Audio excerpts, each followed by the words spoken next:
Hello, Monday evening. Welcome to North West Tonight. Thanks for joining us. I'm Roger Johnson. Our top story. A woman raped in Salford in 2003 tells a trial she had doubts that Andrew Malkinson, the man wrongly convicted, was her attacker.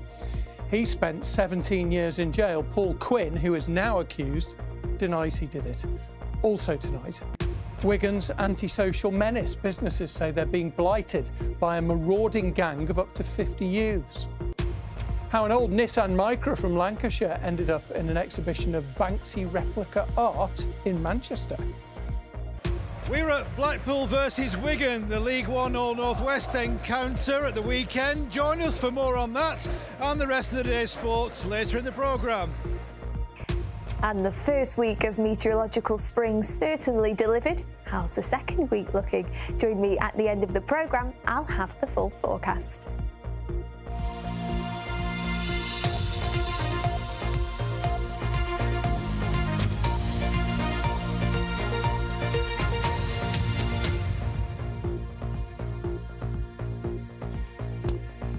The victim of the rape for which Andrew Malkinson wrongly spent 17 years in prison has told a court that during Mr Malkinson's trial, she told police that she wasn't sure he was the attacker, but they reassured her it was trial nerves. Well, the woman was giving evidence today in the trial of Paul Quinn. He's the man who is now accused of raping her in Salford in 2003. Live to Phil Cunliffe at Manchester Crown Court. He was listening to today's evidence. So tell us more, Phil, about what the jury heard today. Well, jurors have been hearing how the woman was attacked in Little Holton near Bolton during the summer of 2003 after being stalked. The attacker dragged her into a secluded wooded area close to the M61 motorway where he strangled her unconscious and raped her twice, although she has no recollection of actually being raped. Now, weeks later, she picked Andy Malkinson out at a police identity parade as the attacker. She gave evidence at his 2004 trial, which led to him serving 17 years in jail. Jurors have been told that the Court of Appeal overturned his conviction in 2023. Now, when cross-examined today, the woman said that when she saw Mr Malkinson at his trial, he looked different. He was wearing glasses, and that kind of threw her a little bit. It was put to her by Quinn's barrister Lisa Wilding KC that at that trial she said she was 100% certain that who her attacker was. Ms Wilding wondered that if she was having doubts, why didn't she go to the police? To which she replied, "I did." She also added, "I was very naive. I listened to what police said and what they told me to do, and they said it was fine. It was the right man. They said it was trial nerves." She also revealed that she spoke to her husband about her doubts and he reassured her. Phil, it was a long day today. What else did the victim have to say? Well, this is the first time, Roger, that she'd spoken publicly since that trial in 2004 of Andy Malkinson. Of course, his case has generated huge publicity. So you can imagine a few nerves. At times she was holding back tears. Her voice sounded a little shaky. She told jurors that she scratched the face of her attacker, that he had olive skin and looked like a gypsy. He had a Bolton accent with a hint of something else. Now, the prosecution says that the rapist was Paul Quinn and that DNA found on the woman matched his when he gave a sample in 2012. Mr Quinn has pleaded not guilty to rape, strangulation and inflicting grievous bodily harm with intent. The trial continues tomorrow. Thank you, Phil. Phil Cunliffe there. Right, let's take a look at some of the other stories that are making headlines in the North West tonight. And the High Court's been told that former Sinn Féin President Gerry Adams was directly responsible for decisions about IRA bombings in England. Barry Laycock, who was injured in the 1996 Manchester Arndale bombing, is part of a group seeking £1 in damages from Mr Adams. He denies he had any role in the IRA. Two men have been arrested on suspicion of causing death by dangerous driving after a crash in Manchester which killed a man in his 50s. The accident happened on the A34 Kingsway in Burnage in the early hours of this morning. Wirral councillors are meeting right now to discuss a controversial pipeline to carry greenhouse gases from Derbyshire to be stored beneath the Irish Sea. Nearly 17,000 people have signed a petition against the pipeline. The government says it's vital to achieve net zero. And Preston's Guildhall could be rebuilt away from the city centre. It's been closed for 7 years and £100 million is needed to renovate or rebuild it. The authority says it is not wedded to the current site.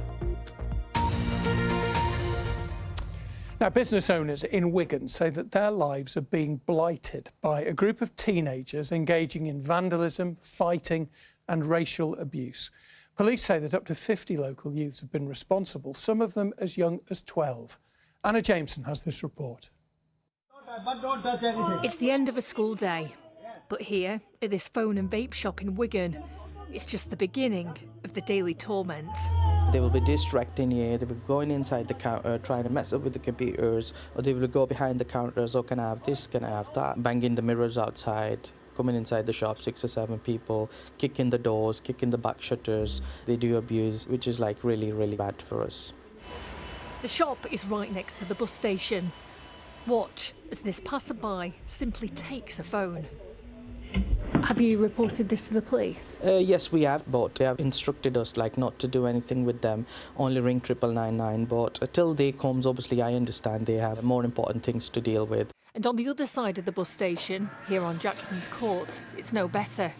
The first bad experience I had was a brick coming through the window because some kids had tried to steal an old man's shopping off his scooter, and they came back with a brick and tried to lob it at him.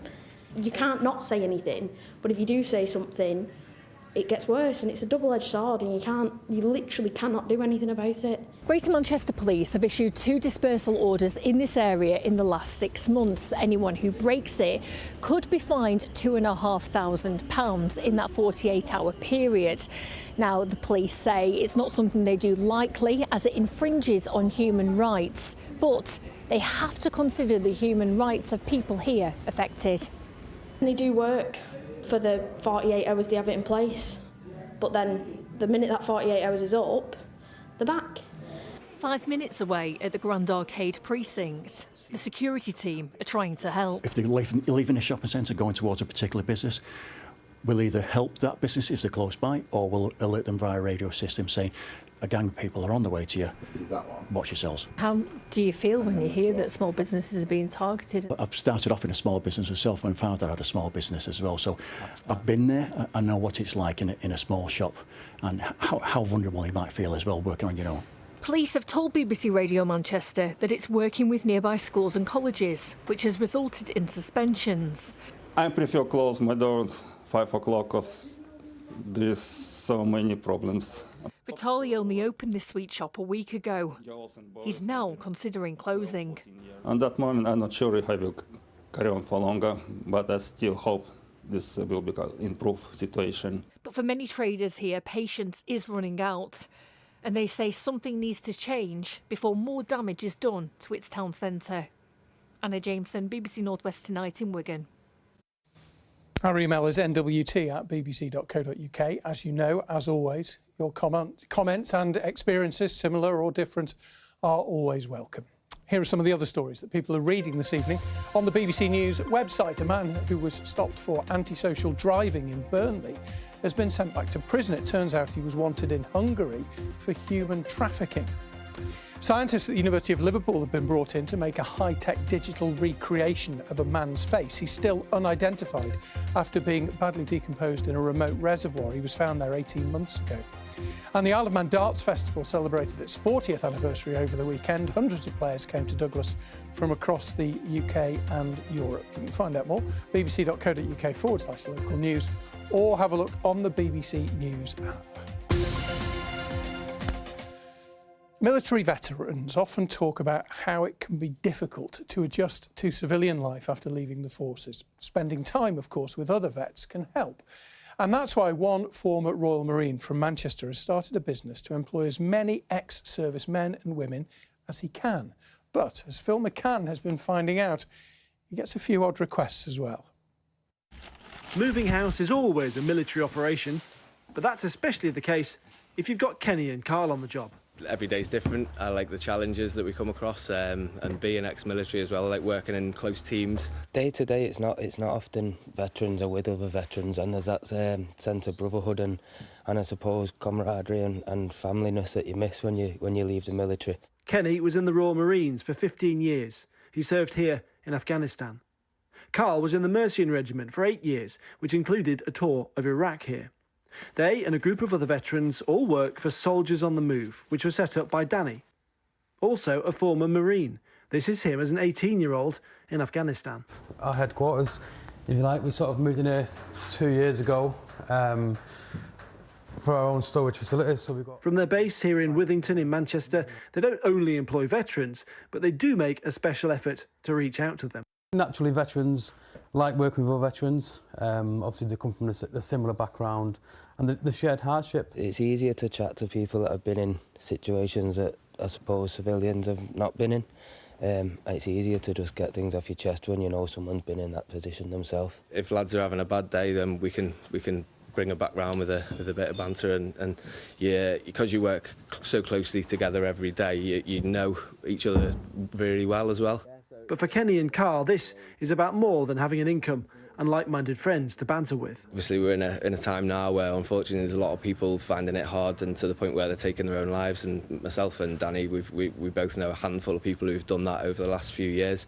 There's lots of help out there, but these kind of companies just open your eyes a bit more as well. That there's avenues you can go down. There's charities that will be linked to these kind of companies. When you leave the military, there's sort of a hole left and that needs filling. It's hard to do that sometimes within a just based with the civilians. I know for a fact they all talk to each other. I don't see anyone shying away, and I think that's what we're trying to build here. As much as we're a civilian company, we want to try to keep that military sort of teamwork and attitude. But being branded up as a military operation does bring its own interesting challenges. Yeah, we get a few interesting phone calls. Some are asking, are they still in uniform, and bits like that. Really? Yeah, obviously, yeah. A few single women are always asking. The answer, unfortunately for some, is no. Phil McCann, BBC North West Tonight. I don't quite know what to say to the end of that. Right, Banksy's street art, as you know, is famous around the world. Well, now an exhibition recreating some of his best works is being held in Manchester, and it is something that one Lancashire teenager will never forget. Her name's Matilda. She had advertised, not that one, but an exact same one, her 25-year-old Nissan Micra online. She wanted 400 quid for it. She thought it was a wind-up when the exhibition organisers got in touch to offer to buy it. But as you can see, it is perfect for recreating one of Banksy's pictures, as Juliet Phillips has been finding out today. An iconic Banksy artwork was today being recreated. And the focal point, an old Nissan Micra. The car's former owner, Matilda, was beyond thrilled to see her old banger become part of a Banksy-inspired installation. Oh, it's incredible. I mean, if you told me, a month ago, I wouldn't have believed it, I just can't believe the fact that it's here. It's got all the way to Manchester. It's inside this room. It's going to have the rhino painted next to it. To do with Banksy, what a name to be involved with. Now, this is probably the worst bit. But actually, there's nothing wrong with it, it's just missing a bit. The sale of Matilda's car was perhaps all the more surprising when you see the video she posted giving a guided tour. Well, when I advertised a car, I did the opposite of what you should do when you advertise a car. Most people, they want to say how wonderful it is and do all the good points. Well, I did all the bad points, because whenever I've ever sold a car, I've had a lot of messes, so I didn't want any messes. So I just said, look, it's not a good car, it's not running, you're not friends, we're not coming here to have a jolly, you're buying a car and it is not in the greatest condition. Anyway, it sold, and it sold to a brilliant buyer, so it was fine. The original rhino artwork by Banksy was painted in southeast London in 2024. It was famously defaced just hours after it was unveiled and formed part of a series of artworks featuring animals. A projection of the original artwork is being thrown onto the wall to help with the spray painting of the rhino. And as you can see, in true Banksy style, all of the artists working are choosing to remain anonymous. The Mystery of Banksy, a Genius Mind exhibition, has travelled across Europe. But here in Manchester is the first time it's featured the rhino art installation. We've been wanting to do this installation, the zoo that Banksy has spray painted all over London, since he did it, but we really struggled to find a car like that. And so now we're really thrilled here in Manchester to not only have the biggest venue that we've ever created this exhibition in, but to also incorporate the car and this room and a lot of the pieces that Banksy has spray painted that day, or rather that week, in London. If you want to see the finished artwork, The Mystery of Banksy, A Genius Mind opens this Friday.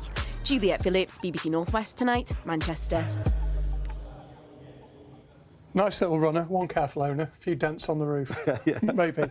Ian's here, as you can see, with the sport. We've got 2 teams left in the FA Cup. Yeah. We normally have more at the last 8, don't we? I know, we do. They'll find out who they're playing in the next half hour. Yeah, we're very tall in real life, aren't you? Yeah, the 6th-round draw gets underway at 7:05. And slimmer, and younger, short, fat and old on the telly. Still a hunk. With Liverpool and Manchester City awaiting their opponents, maybe they'll be drawing against each other. We just don't know yet.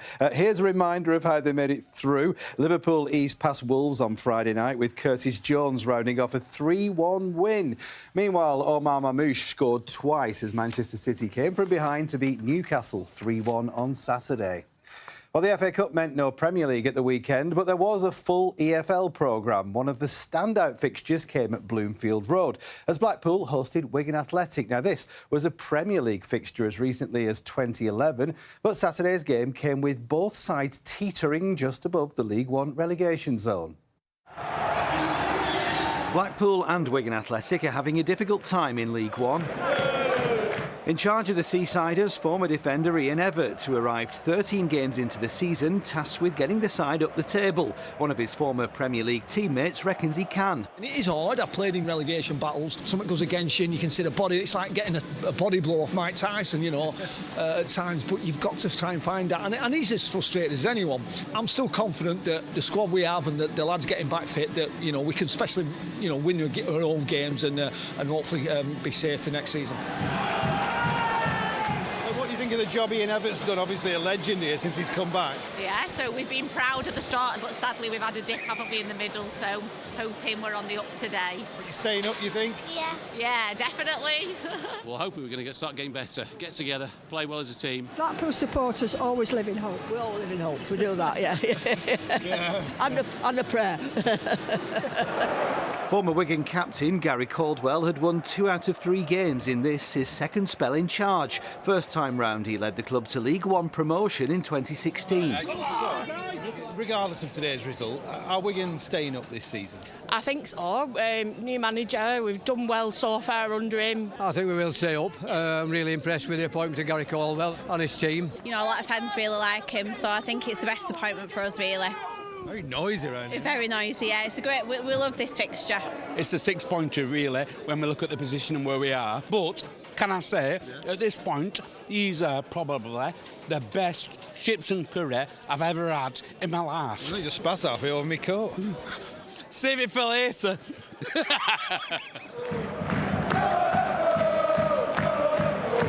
So, is this a must-win game for both these Northwest sides, or a must-not-lose? Well, what we do know is they're both in a pretty bad predicament right now. It's going to be a very interesting 90-odd minutes or so. It was the home side who struck first 4 minutes in. Curling whip. Casey's yes! 1-0!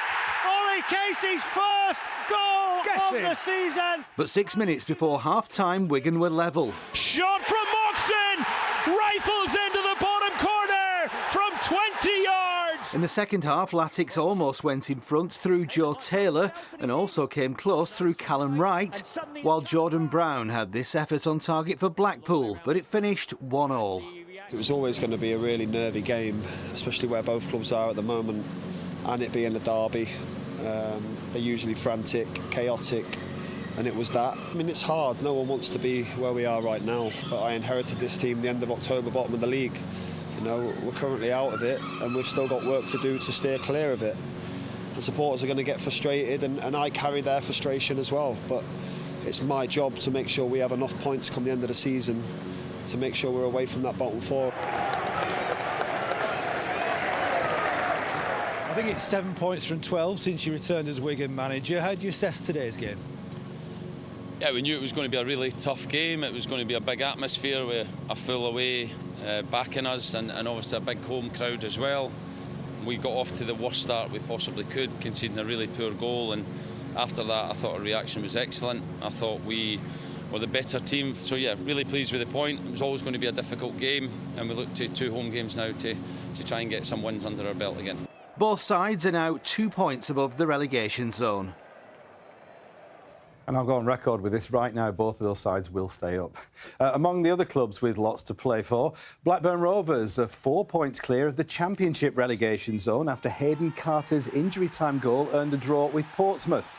In League One, third-place Bolton Wanderers were 2-0 down against Wigan until the 89th minute, but won 3-2, with Corey Blackett-Taylor completing the turnaround. In League Two, Salford City beat Barnet 2-0 to get their playoff push back on track, while Oldham Athletic is 6 games unbeaten after a 3-1 win at managerless Tranmere Rovers, who are only 7 points ahead of the bottom 2. In Super League, Lee lost on Friday night while Warrington won again to maintain their 100% start, as did Wigan Warriors on Saturday. Brad O'Neill was among the try scorers as Warriors won 36-16 at Toulouse to regain their 2-point lead at the top. Meanwhile, Shane Wright scored St Helens' first try as they came from behind to beat Bradford Bulls 26 points to 22.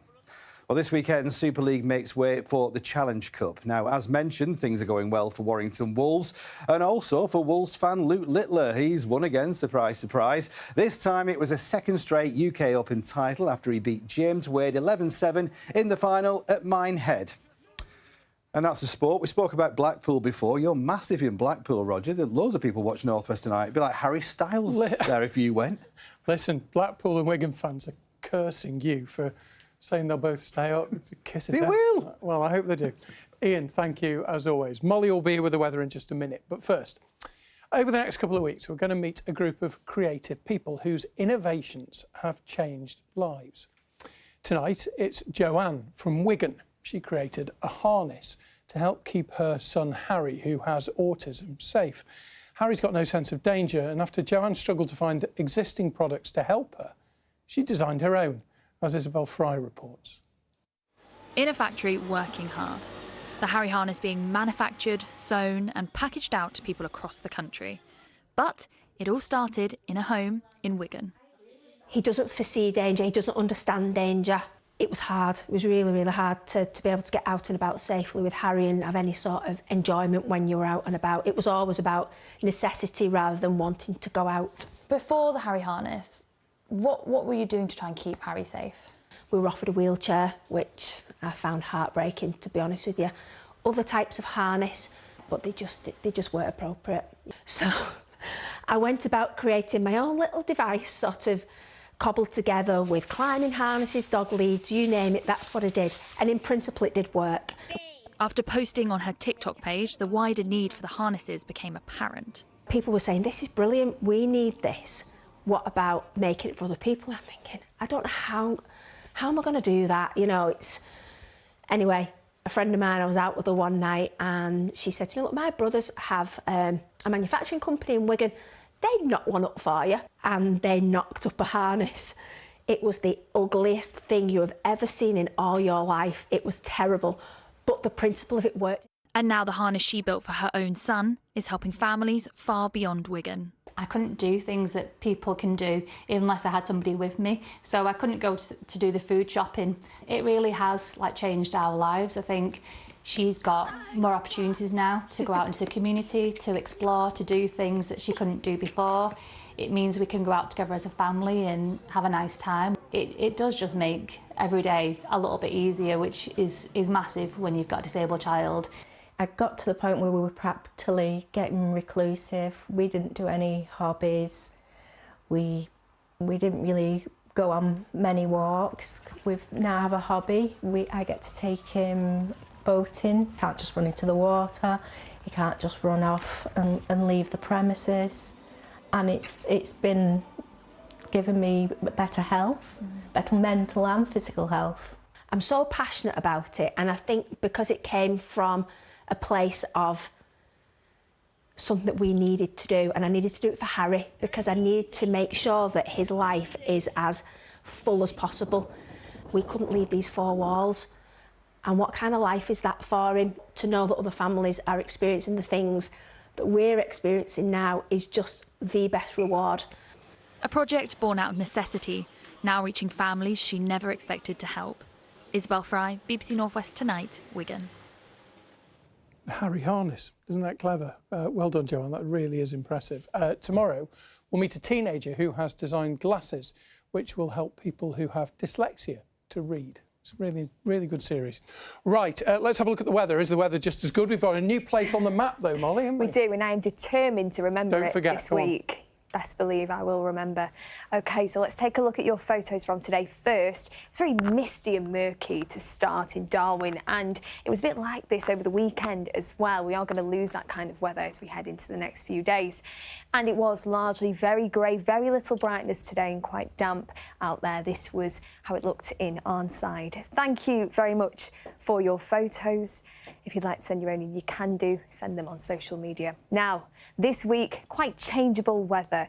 We are going to have some spells of rain and we will have drier and brighter interludes, but as we head towards the end of the week, things will turn much more unsettled. Wetter and windier conditions, and by Friday it will turn a bit cooler, and there is talk about some wintry showers returning. This is the picture then for the moment. We have got the southwesterly to westerly winds bringing in some rain, and you can see those isobars squeezing, so we will have windier conditions over the next few days. This is the picture for tonight, so a few showers here and there, mainly starting to be confined to Cumbria as we head into the early hours, turning much drier throughout the night. Less mist and murk, as I mentioned, but largely cloudy, around 3 to 7 degrees Celsius, and we will have a much milder night because of that cloud. Now, the winds will start to pep up as we head into tomorrow. We'll have some showery outbreaks of rain first towards the Isle of Man. They'll work their way towards Cumbria, and we will have a little bit of brightness towards the east, but largely quite cloudy weather again tomorrow, but you'll notice the winds. It will be widely very windy, the most gusty, though, on the Isle of Man, with gusts of up to 45 miles per hour, highs of 12 degrees Celsius, and Elton, our new place on the weather map. I told you I wasn't going to forget. And it's looking, at the moment, Wednesday, a bit drier and brighter, probably the best day of the week. You owe that to Barney, our director. Barney has just told me in my ear. Said in your ear, he went, Elton. Elton! I was about to sneak in and point. I saw you waving. Thank you. What a great team we have. Thanks, Molly. Elton on the weather map this week, and late news with the Unners at 10:30. Have a great evening. Thanks for watching. Bye-bye.